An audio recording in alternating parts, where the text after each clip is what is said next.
Hi, I'm David Taub, and welcome to the Parshah Rabbit Hole, where I find something weird in the weekly Torah portion and follow it all the way down until it gets even weirder. This week's rabbit hole is all about smells.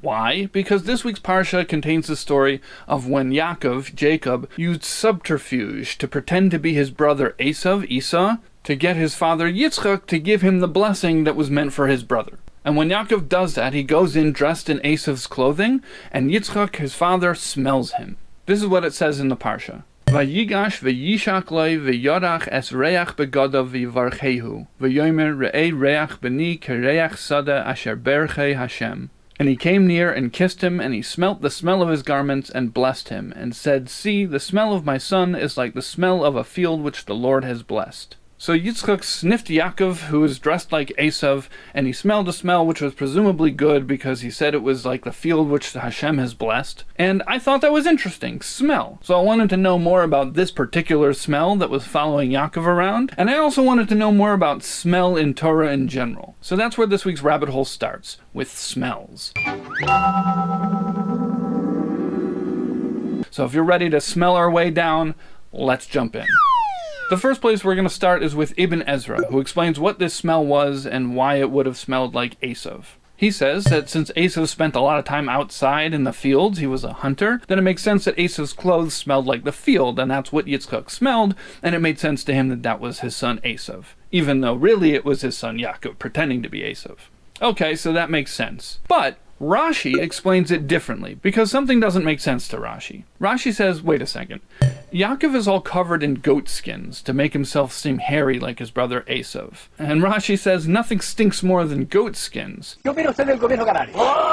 how could Yitzchak have smelled this pleasant odor of the field? So Rashi answers with a midrash that says that when Yaakov entered, the smell of Gan Eden, of the Garden of Eden, entered with him. The very next Rashi explains what this field smell was. What's the field which Hashem has blessed? He says it's an apple orchard, a field of apples which is blessed with a good smell. And that comes from Gemara, from the Talmud. Now these two things, that the smell of Gan Eden, of the Garden of Eden, followed Yaakov in with him, and that the smell was the smell of an apple orchard, are not necessarily related, but it would make sense that they are. And I think to most of us it kind of just automatically makes sense that Gan Eden would smell like apples, because every single picture you've ever seen of the Garden of Eden has apples in it. But there's actually no Jewish source for that idea that the fruit of the tree of knowledge was apples. So I'm not quite sure why the smell of Gan Eden would be the smell of apples. And maybe that's not even what Rashi was saying. Maybe they're two different things. There was the smell of Gan Eden and the smell of an apple orchard. But Tosfos on that Gemara that Rashi got the apple thing from says something interesting. Tosfos says that the field of apples means a field of esrogim, citron fruits. For those of you who don't know, an esrog is a citrus fruit that looks kind of like a big bumpy lemon, and we use it on the holiday of Sukkot or Sukkot as part of the mitzvah of shaking the lulav. So that sort of seems like it comes from left field, that apples is actually esrogim. Why would that be the case? But, according to Midrash, this may make a little bit more sense. The Midrash lists various different opinions for what the fruit of the tree of knowledge was, and this discussion happens in Gemara too, and there's different opinions, figs and wheat and grapes, but here in the Midrash, there's another opinion that the fruit of the tree of knowledge was an esrog. And its proof is from the verse that says that Chava, Eve, saw that the tree was good for eating. What tree is good for eating, the Midrash says? That's only the esrog tree, which its bark also tastes good. Now, I haven't actually personally tested this. If anyone out there watching this has ever licked an esrog tree,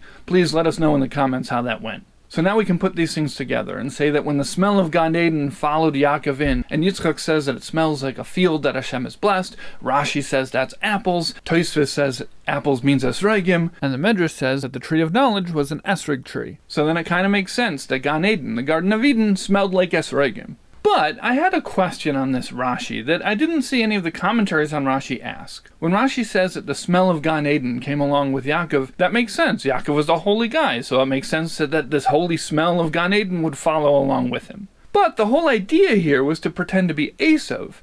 So wouldn't that smell of Gan Eden be a dead giveaway? Dead giveaway. Dead giveaway.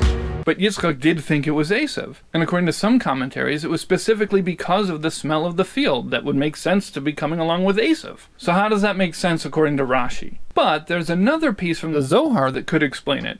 And the key to all of it is the clothes. See, in the verse it says, where did the smell come from? It came from the clothes. Yitzchak smelled begadav, his clothes. What clothes were these? According to the Zohar, these clothes were clothes that Esav had stolen from Nimrod, who was a strong and mighty hunter who had lived generations earlier. And what were these clothes that Nimrod had that were worth Esav killing him for? They were the clothes that Hashem made for Adam in Gan Eden. So according to this, it was Esav's clothes that smelled like Gan Eden. In which case, everything makes sense and it all comes together. I want to give credit where credit is due. Putting all these pieces together comes from the Parshah on that Gemara that the apple thing came from. But I didn't quote him because it's more fun to see all the pieces come together themselves. I love it when a plan comes together. So if you put it all together, Yaakov was wearing Esav's clothes. Esav's special clothes that originally came from Gan Eden, which smelled like esrogim because that's what the tree of the fruit of knowledge was.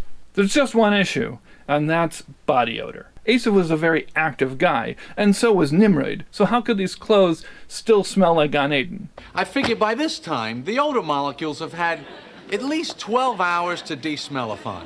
Well, the answer to that comes from the Zohar a little later on, and it says that when Esav wore these clothes, they didn't smell special at all. Only when Yaakov wore them, that's when it activated the Gan Eden smell in them. So now everything makes sense. The smell of Gan Eden came in with Yaakov because Yaakov is holy. But it also made sense to Yitzchak that this would be the smell of Esav because it was Esav's clothes that brought that smell. And I'm assuming Yitzchak knew the history of those clothes. But if we go back to the original story, we can have another question, which is, why was Yitzchak sniffing his son to begin with? Sforno answers this question. He has an idea running throughout his commentary on this story, that Yitzchak, even after he accepted that this was his son Esav, and wanted to give him a blessing, wasn't spiritually able to. It wasn't coming to him. So Sforno explains that when Yitzchak smelled his son, Yaakov, dressed as Esav, he was doing so laharchiv es nafshe, to expand his soul. The pleasure of the smell would expand his soul and his spirit so that this blessing would come to him and he'd be able to bless his son. And to support this idea that smell benefits the soul, he brings a Gemara that says that what is something that benefits the soul and not the body, that's smell. But the Parshah has a question on this Gemara, based on this idea that the sense of smell is a sense that only the soul benefits from. He says that the sense of smell is one of the 5 senses that all animals have. And you've got auditus, olfactus, gustus, visus, and tactus.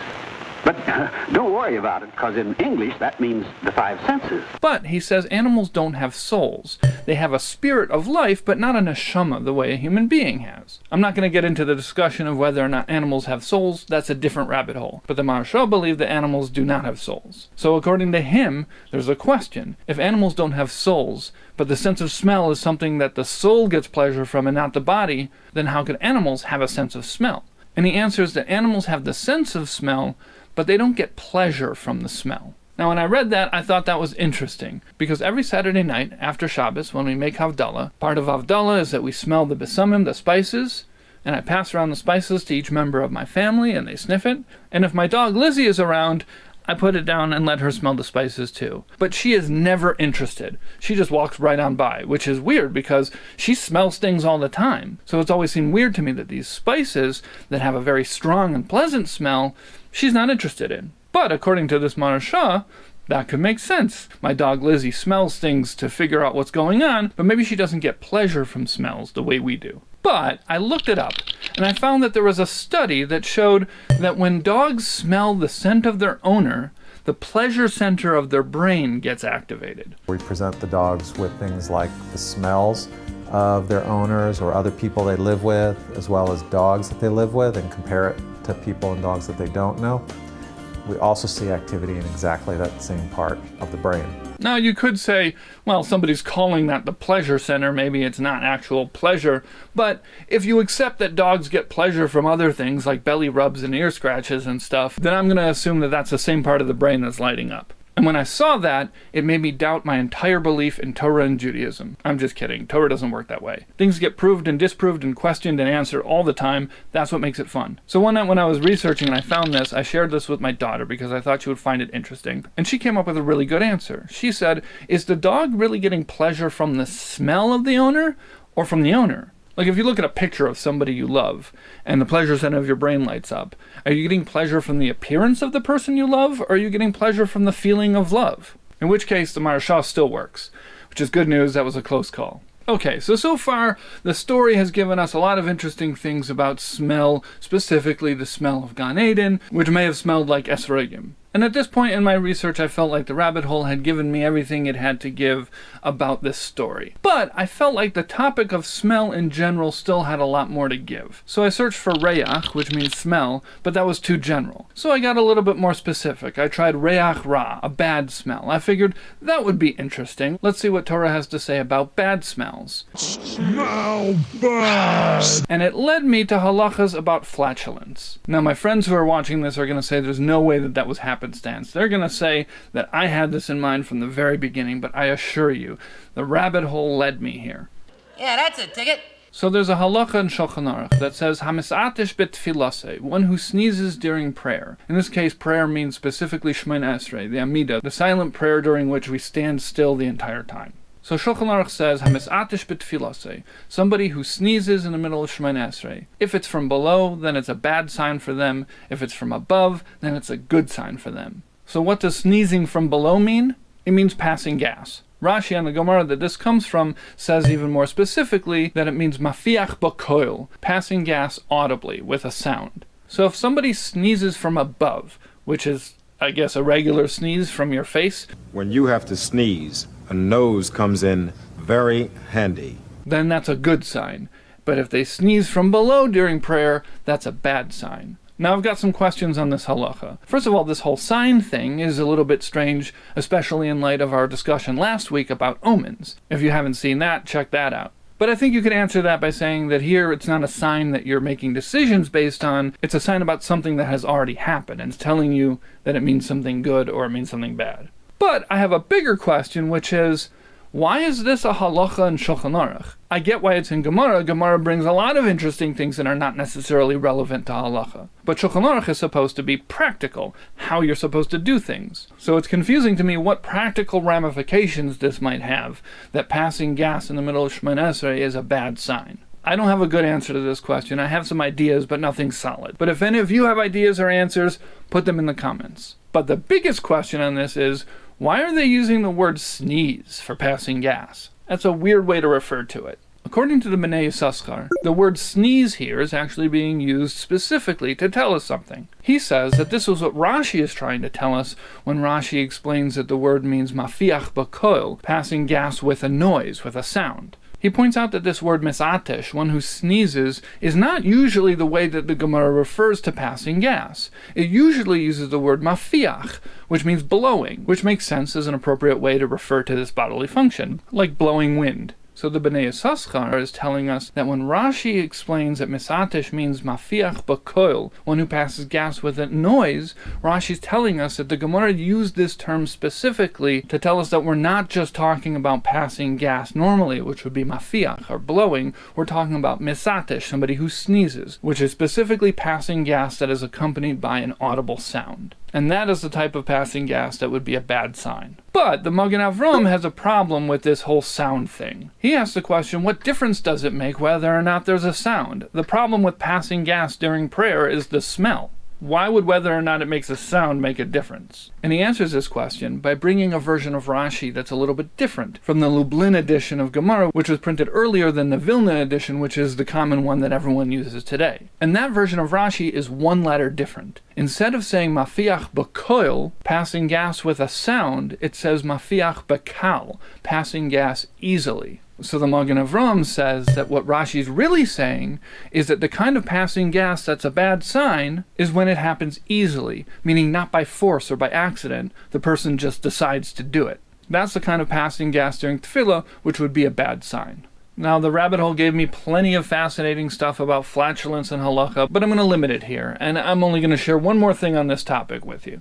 There's a story in Sefer Chassidim by Yehuda Chassid, who is the leader of the Chassidei Ashkenaz, the German pietists, which is not related to the Hasidic movement of the 1700s that we're normally talking about when we talk about Hasidim. Here we're talking about the medieval movement of the Chassidei Ashkenaz, the German pietists, which was happening in the same time and place as the Tosafists, the Bali Tosfos. And it's actually fascinating to me that both of these things were happening in the same time, because both of them capture my imagination in different ways. So there's a story in Sefer Chassidim about a dialogue between a Chassid and a Chacham. Now, I don't know enough about the politics of the Chassidei Ashkenaz to be able to understand completely the significance between that distinction of Chassid versus Chacham. If anybody else understands the topic better and can shed some light on that, please do so in the comments. So this Chassid visits a Chacham, and he sees that the Chacham has his talis spread out over his Svarim, his books. And the Chassid asks, "Why do you do this?" And the Chacham explains, "Because I have an illness, and I have constipation,